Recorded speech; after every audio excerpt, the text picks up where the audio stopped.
Welcome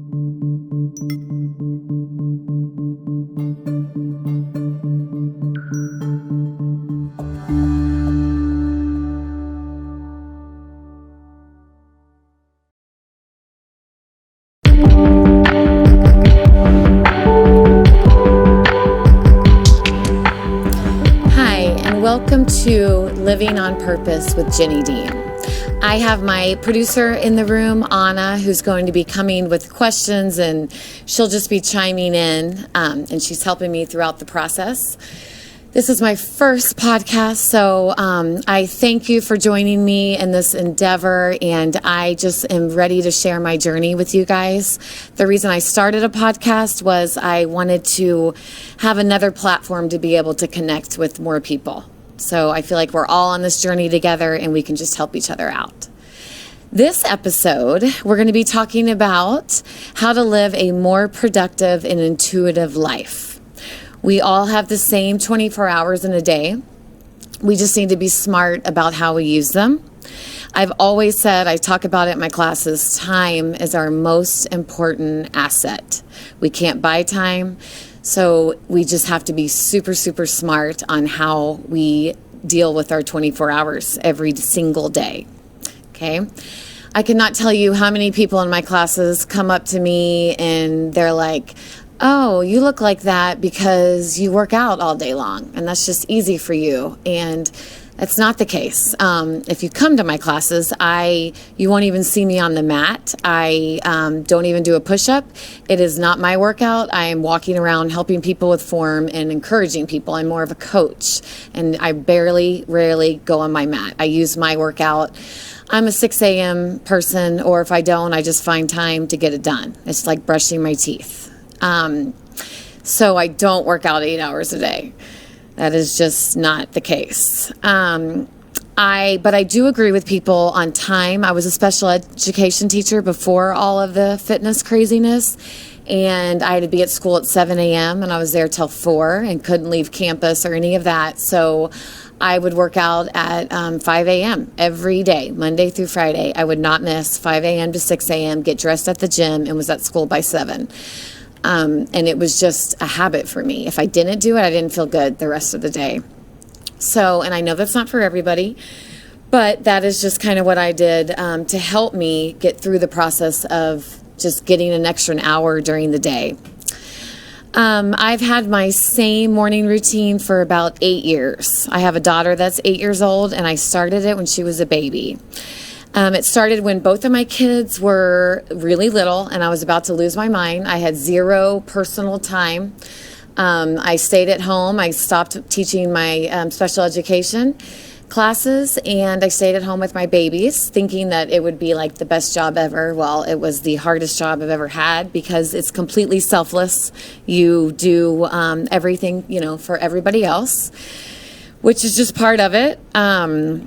I have always been an early riser, but I would get up and watch TV or play on my phone. So I would just use my time not so efficient at all. This was like, before babies, before yoga training, I was just not efficient with my time. Right, because honestly, hi everyone. So I feel like there's like a movement talking about how you can how can you use your time in a mindful way, and then you can just scroll through your Instagram feed for hours, right? Yeah. There's a fine balance between getting a good distraction and not. Exactly. Yeah. If 3 hours later you've done nothing productive. And they always say that you're not supposed to look at your phone right when you wake up. You should give yourself 30 minutes to even enter in the crazy world. I'm like maybe 5 or 10 minutes. I don't look at it. It's hard because it's my alarm and it's everything I listen to. And it's just there. It's always there. Yeah. I listen to podcasts continuously. I hardly ever watch TV anymore. I just like to listen and constantly learn. So I've totally changed my mindset on that. And I kind of want to share because it has definitely changed my whole day and my whole attitude in my day. Let's see. I figured out watching TV and mindlessly on my phone was just dumb. It was just pointless.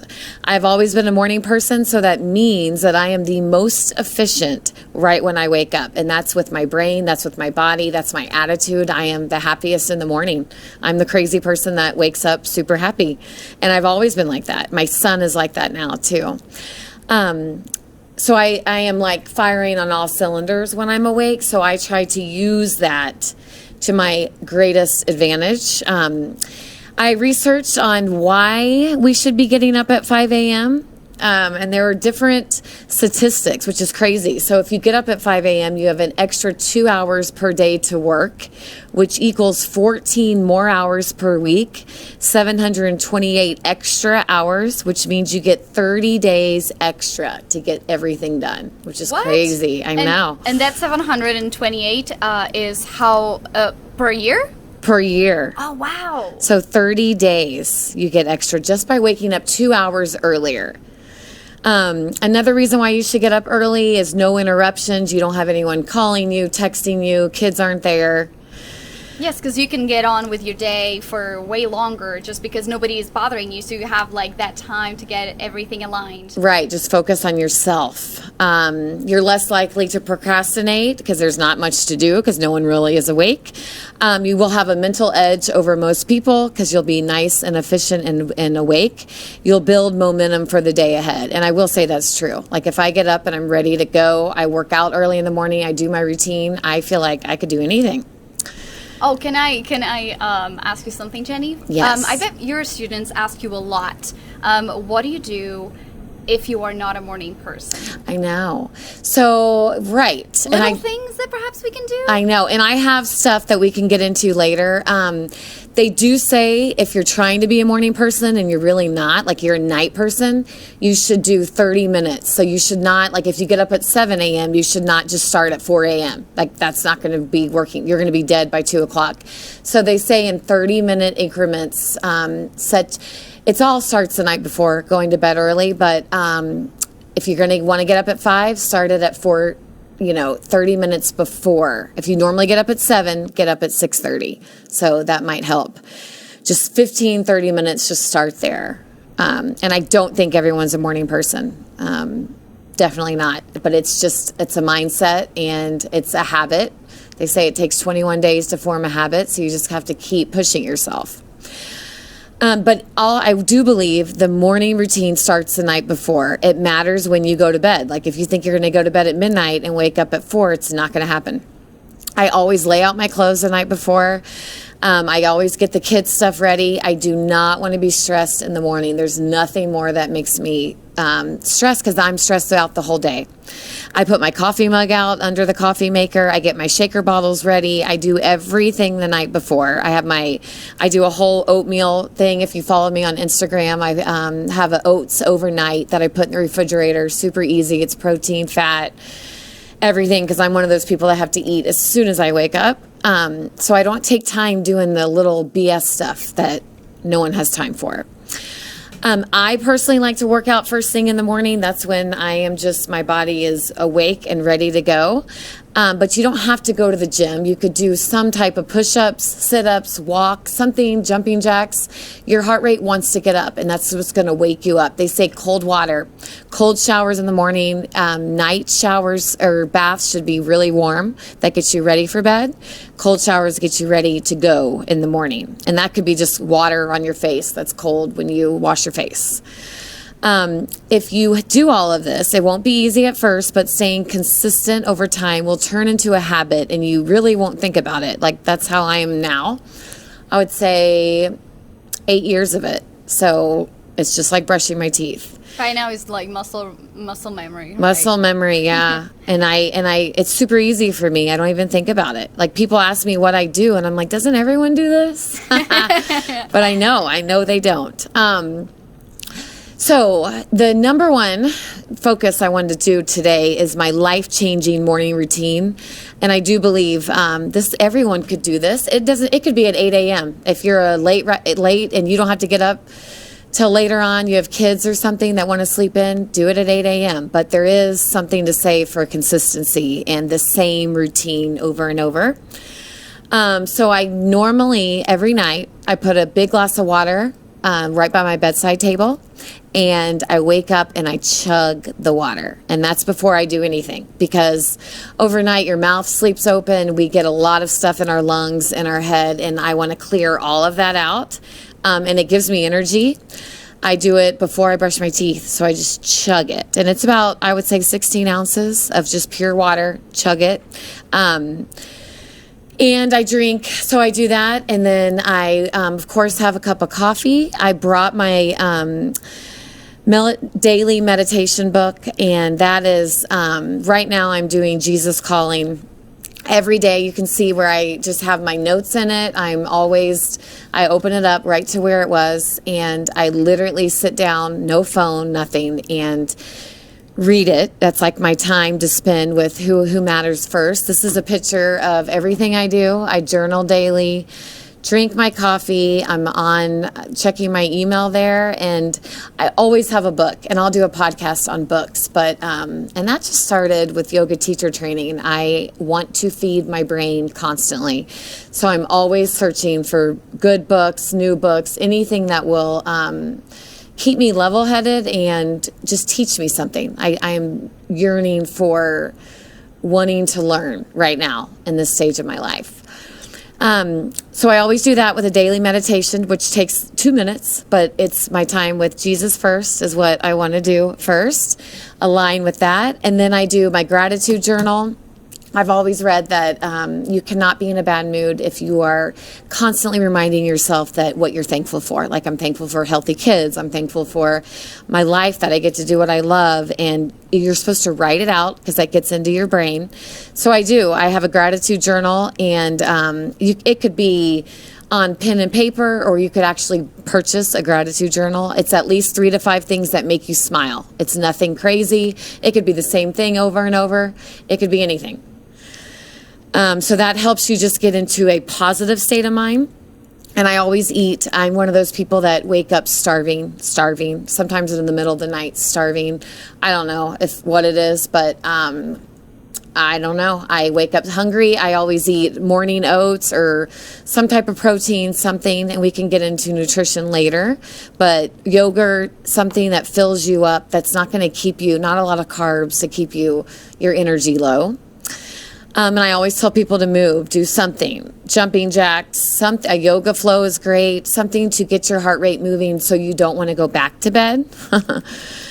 And those are my 5 points that I think people, you could start with one of them. You could start with a daily meditation, or I am constantly listening to podcasts when I do my makeup, when I'm in the shower. I have one of those speakers in the shower.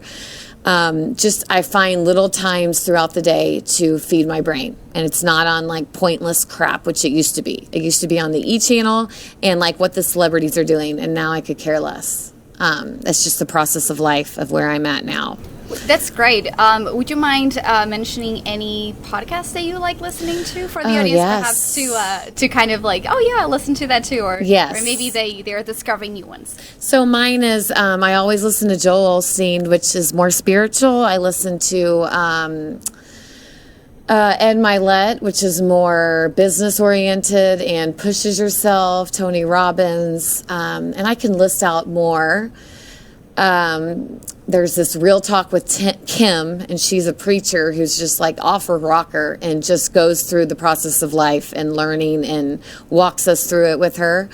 A lot of them, and I'm always wanting more, so I'm always trying to find more. So I would love if we could share with each other what everyone likes.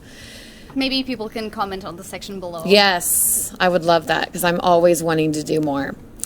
Anyway, and so the whole point of that is my number one focus is we're not supposed to wake up and be rushing. Like, I used to live like that. I used to set my alarm and be like, holy shit, I got to do this day again. And that is not how we're supposed to live our life. I have made it a point to set out at least 5 or 10 minutes. Like, I wake up earlier, I set my alarm just so I can have those 5 to 10 minutes for myself. For my number one relationship is God, and I want to keep it centered. Otherwise, I feel like we're not grounded and we're just letting the day control us, and that's very easy to do. That's where addiction comes in. Just food can control us, alcohol can control us, all of these things, and that is not how we're supposed to live. We are supposed to be in control. So it should start in the very beginning. They say the most important time is what you do within that hour of when you wake up. And you just have to be more aware of it. And I think a lot of us, and I did it, I slept walk through life. I just woke up, when my alarm went off, got in the shower, and just kind of moseyed throughout my whole day. And I want to help and teach people that is not the way to live, and just kind of wake people up and shake them. And it has to start with a consistent routine, and it will become a habit. You'll crave it if you don't have it. I even do it when I'm out of town. I bring my books with me, or I have to have quiet time during the day. Anyway, so I hope that helps with some tips. And I'm excited about this podcast. Every week I'll be doing different. You guys posted a lot on my Instagram of what you want me to share, and I don't feel like I know everything at all. I feel like everyone helps each other in this process, and we have such a great community that I just kind of want to impact more people, and so we can all help each other. So that's like my whole goal in life, is to everyone help each other. And I'm also going to share with you my website. I have, if you can't make it to yoga classes, I teach local in the Dallas community. I also do events, but I have made my classes online available. I do workshops, handstand workshops. You can just go to my website, Jenny Dean Fitness, and she's showing it right now. You go under the subscriptions, and I have 45-minute yoga flow, power flow. You can do right from your house. I have a sculpt class that I teach, which is basically CrossFit on steroids. And you can do it within 25 or 30 minutes, and it's just sculpting the muscles, and you can do it with 5 or 10 pound weights. Super easy. And that is about it. I want everyone to know from this podcast that we are in control of our lives. I want us to understand that we cannot have the day control us, or we're just doing the rat race, and it's Groundhog Day over and over and over. And I live like that. And I just kind of want someone to, I want to help other people wake up, just like someone helped me wake up. And that was through the whole yoga journey that I will share next time on our podcast. And you can always keep in touch with me on Instagram, Jenny Dean Fitness. I have a website, jennydeanfitness.com, and my email is jenny@jennydeanfitness.com. Anything else, Anna? No, that was great. Jenny, I'm really looking forward to the upcoming episodes. I just like to remind people that this podcast is for you, as Jenny said. So just for sure, make sure that you send, your topics, your ideas. Yes. So we can discuss those. Yes, I am an open book. So hopefully we can all help each other out. And thank you guys for listening and taking time out of your day. Have a good day.